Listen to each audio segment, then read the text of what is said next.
بسم الله الرحمن الرحيم. أنا الدكتور زانا معروف الشيخاني، اختصاص في جراحة المسالك البولية والكلى. أعمل في مستشفى مهربان الجراحي في أربيل. اليوم بشكل مختصر أريد أتكلم عن موضوع تضخم البروستات. طبعا تضخم البروستات هي تصاب الرجال تقريبا 65% من الرجال الذين يعبرون عمرهم 60 سنة. ومن أهم أعراضها هي ضعف التبول وتقطيع البول وضعف في دفع البول، إضافة إلى التبول عدة مرات في الليل. طبعا من أهم العلاجات تضخم البروستات هي 3 مراحل بشكل عام.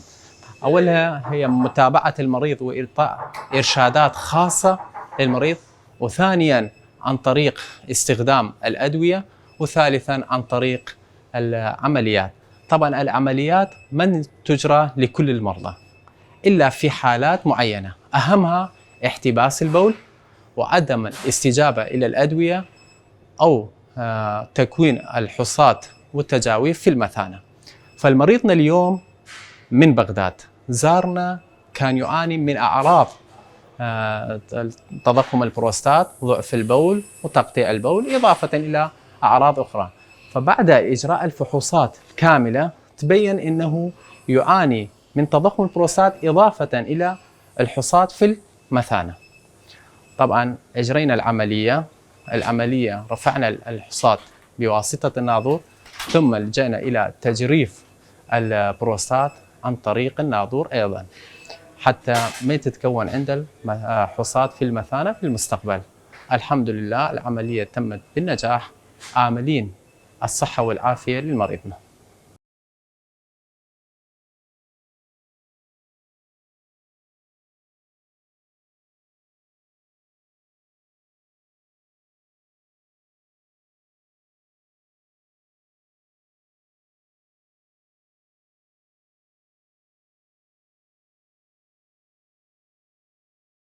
بسم الله الرحمن الرحيم. أنا من بغداد، عانيت من أمراض البروستات والحصوة بالمثانة، والله كتب لي قسمة أن أجي من الدكتور العظيم زانا معروف الشيخاني، والحمد لله شال لي الحصوة بالمثانة وشال لي البروستات. وأنا أتقدم بالشكر الجزيل إلى هذا الدكتور العظيم وإلى هذا المستشفى العريقة، وأنا أشكركم شكرا جزيلا، والله يحفظكم من كل سوء.